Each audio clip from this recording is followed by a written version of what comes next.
Hey guys, it's me, Dinete. Unfortunately, as you know, I'm stuck at home. I have no place to go and visit, no travel vlogs to do. But I thought of doing something quite different in my YouTube channel, which is actually speak with an expert regarding the coronavirus. And the best person that I could find is my best friend from high school, Farman. I mean, Dr. Farman Khan. He's been drafted into the coronavirus team in India to fight and help people to recover and diagnose people whether they have the virus or not. So this is not a travel vlog. This is just like me speaking with my friend who happens to be a doctor, and I would take his advice because he's been at it since for a few weeks now. He's been drafted into it. He had to study on the job, and he has actually worked with patients who had the disease, and he has actually helped some people recover as well. Also, the audio quality might not be as good as I expected it to be because since we are in two different continents, and there's obviously technical difficulties because a lot of people are on the internet these days, or they're only on the internet these days because they can't be anywhere else. So forgive me for the audio and the video quality, but yeah, hopefully you guys can learn something about the situation and yeah, be informative.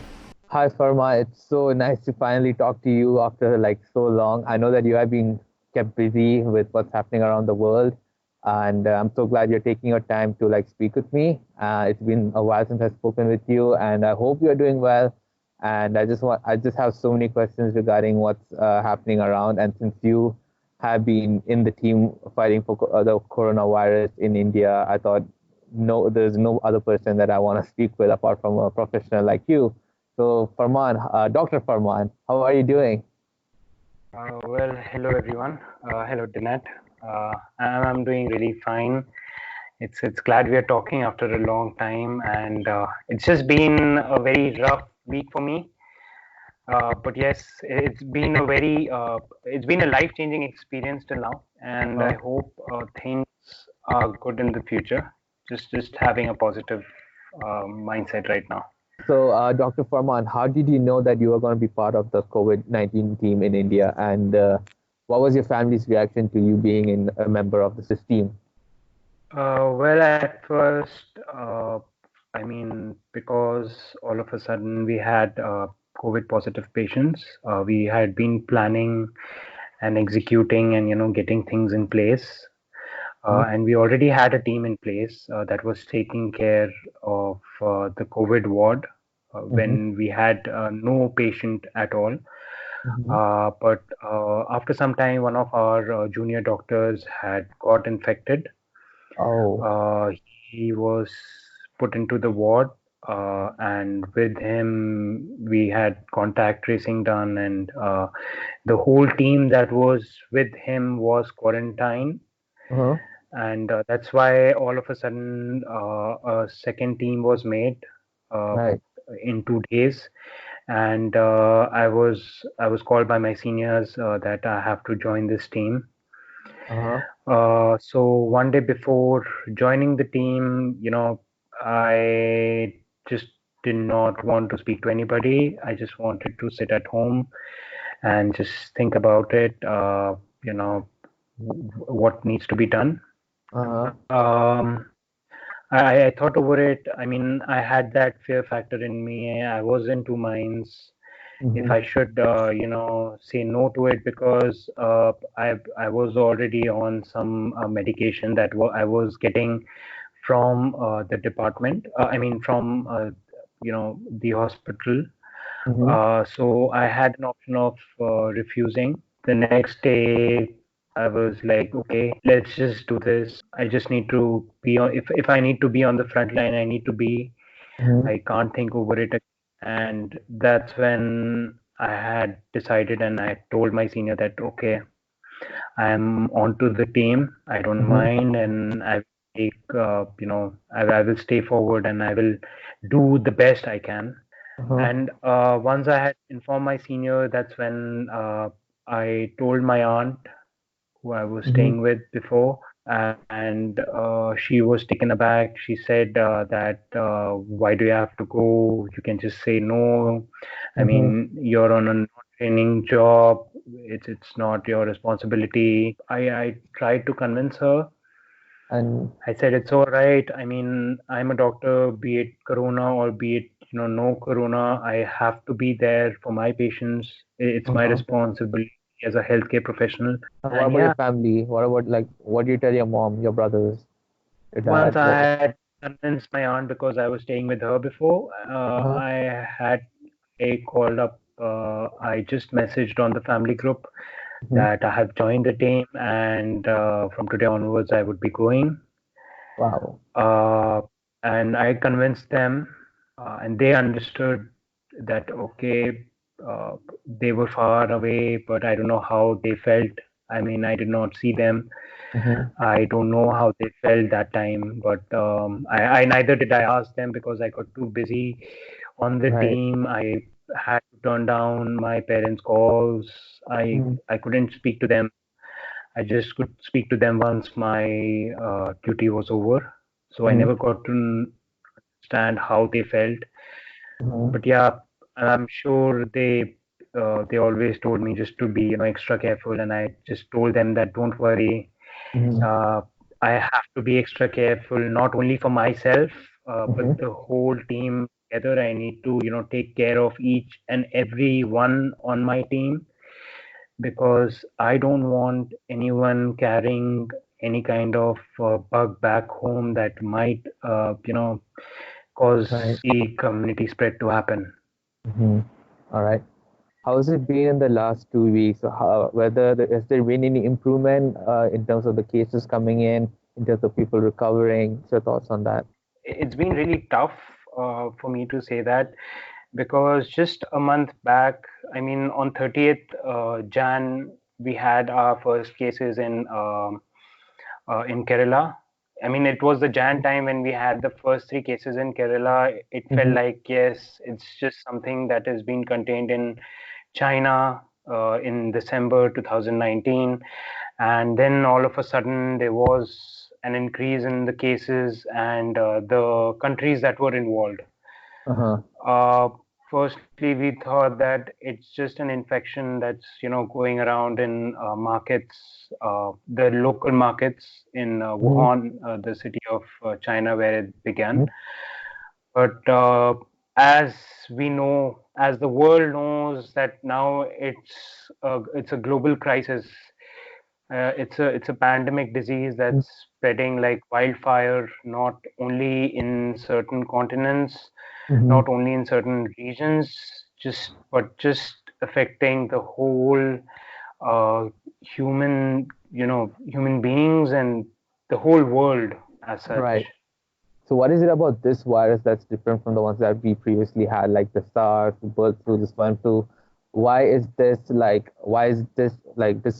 specific disease spreading like a wildfire, like you mentioned? Previously, as we know that in 2002 we had the SARS that had spread as well, and the SARS was also caused by the same group of viruses, the coronavirus. Basically the human coronaviruses has some subgroups as well.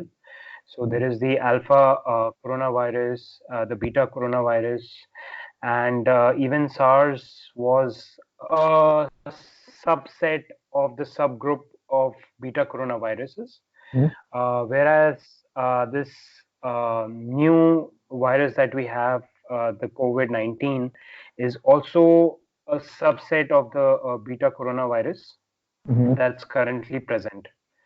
And basically, the outbreak that happened was in the Wuhan city, as we all know.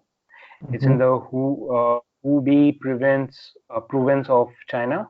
Mhm. And the novel coronavirus was isolated and identified by the Chinese authorities in January. Mhm. It's seen that the spread it's seen in bats, like there are carriers in bats, Mhm. and Mhm. there are a lot of live animal markets present in China, Right. which is said that it's spread from there. Mhm. Yeah. Is there like is this disease only spread by air droplets, or is there any other way they could be spread? Well, this disease can spread from person to person, as you know, from it has basically three routes. Right Mm-hmm. now, two have been identified. There are still studies and researches going on the third route of transmission. Mm-hmm. The first route is through small droplets Okay. that an infected carrier could, transmit through coughing or sneezing. Mm-hmm. Okay. And the second route that has been identified is through aerosol transmission. What happens in Okay. aerosol transmission is that when somebody coughs on a surface, it goes and settles on any surface, Right. and later on when it's dried up, when all the water content is gone, Uh-huh. the virus stays on that surface for some time, Right. and later on it might be carried by dust around in the air, so it Oh. becomes an airborne disease. It Oh, okay. becomes an airborne disease.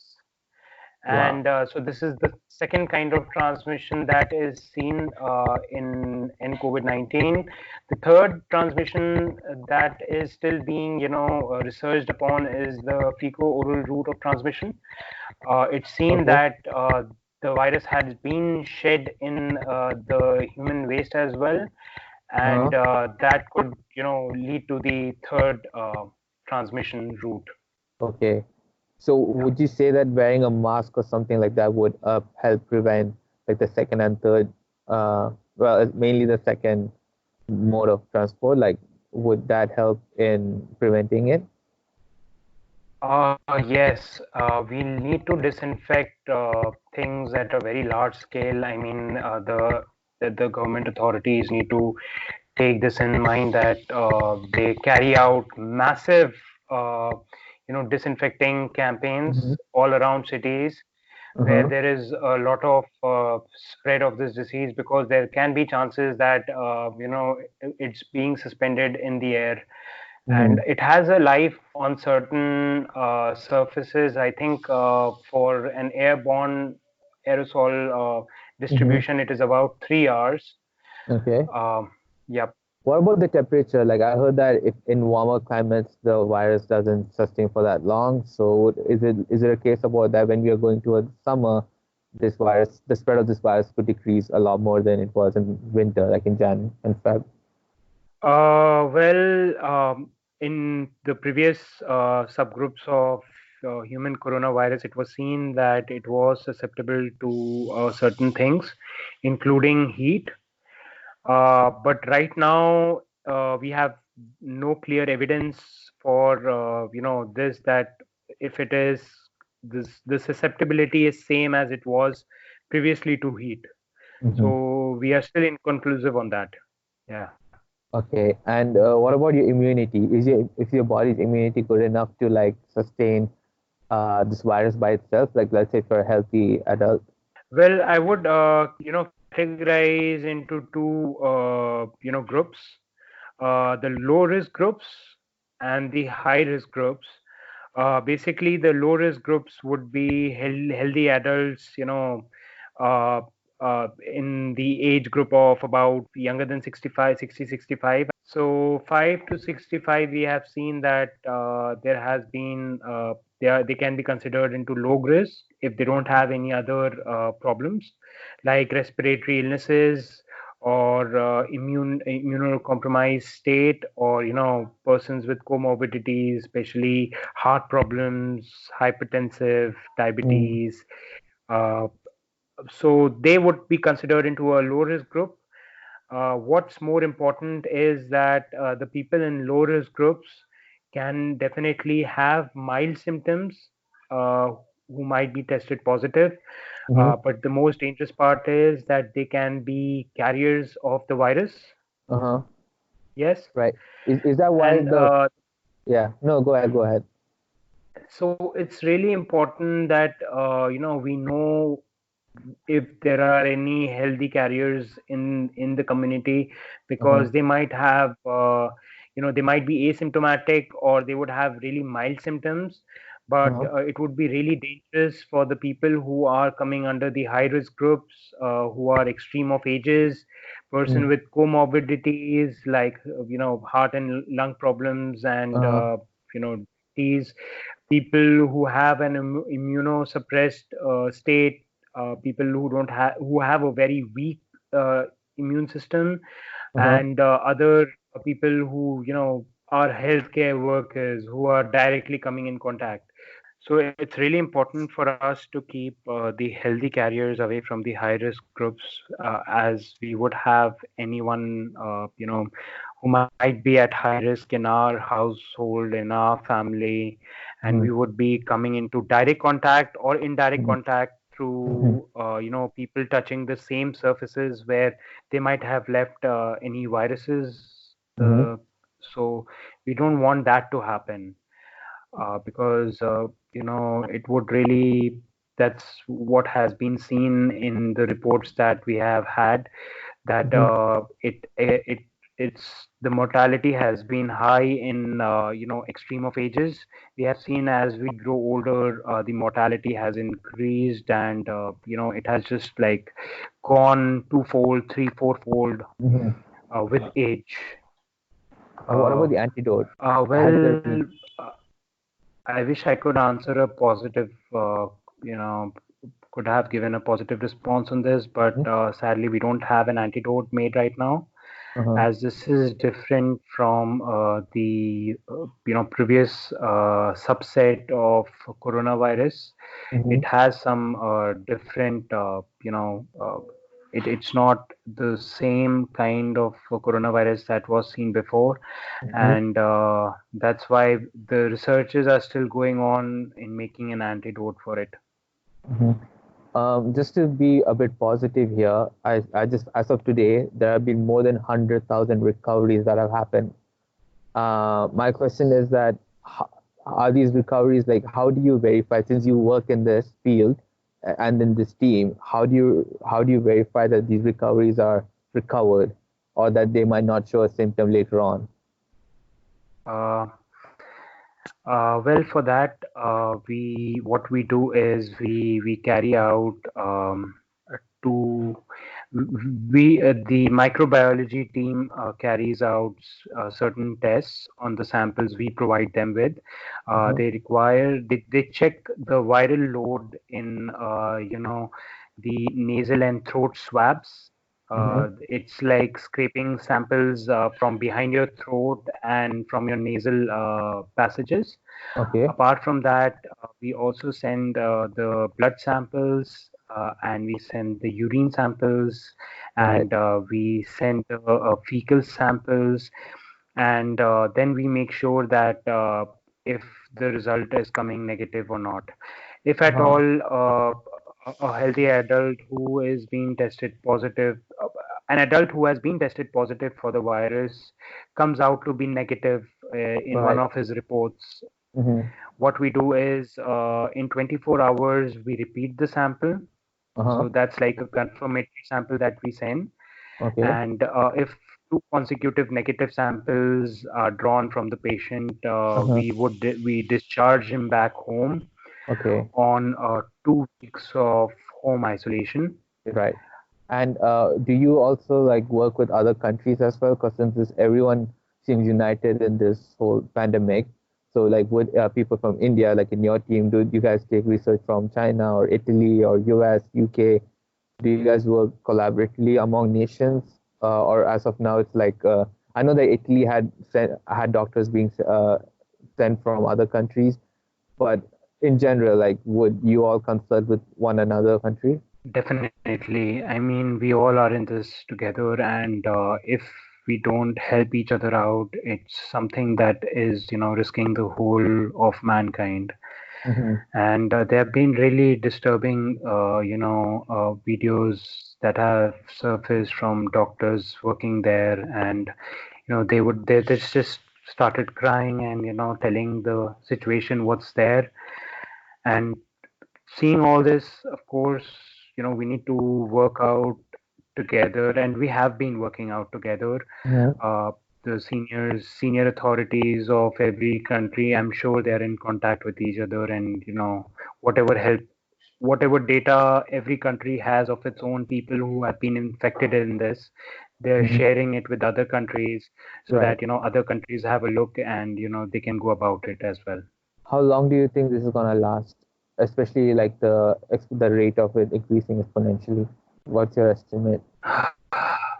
I just hope that this thing ends quickly. I mean, we have been announced a 21-day lockdown in India, Uh-huh. uh, and I hope that we are able to contain the virus in 3 weeks. Uh-huh. But according to reports, and it would be really early to say that till when will this problem, keep going on. Mhm. Right now in India, it's like the rise of positive cases is also increasing in exponentially. Mhm. Uh, we have had a good rise, and about 500 patients have become positive. I'll Uh-huh. have to check out. Uh-huh. Yes, 539 patients had come out positive as of today morning, 10 a.m. Indian Standard Time. Uh-huh. Uh, on 25th March Right. 2020. Mhm. Uh, so it's been rising daily. Right now, it would just be too early to say if this till when this problem would be. But we are hoping that it ends quickly. Mhm. More importantly, what's required is that people understand their responsibility, take this Mhm. very seriously. Mhm. It's something that's present everywhere, and it becomes the responsibility of every person, every human. Be responsible, just be home, Mhm. try to be safe, try to take all those necessary precautions that are needed. Would you say physical distancing or social distancing? What's the appropriate word to use? That's a really good question, because I don't know why, but social distancing, I feel personally that social distancing is not the right word to use.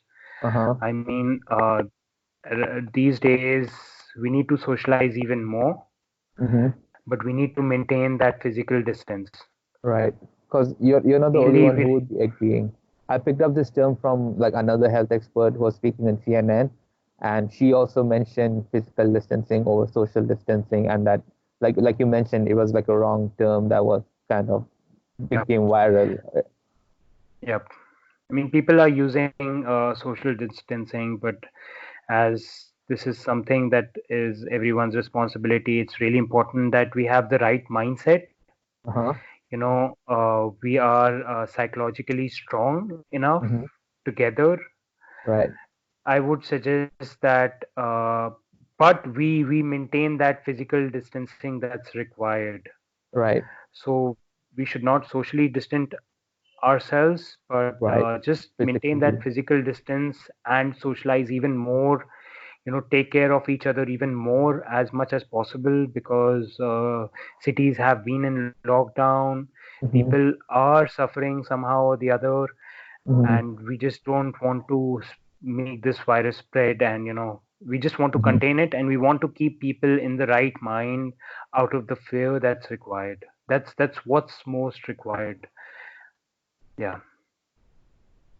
Well, Farman, Dr. Farman, thank you so much for your time. I know that you have been having busy days, busy nights, and I just want to say on behalf of not just me and from like the not just me and my family, but from every other person who's not in the health sector, that you guys are like heroes, and we appreciate every single thing that you guys are doing to keep everyone protected and safe.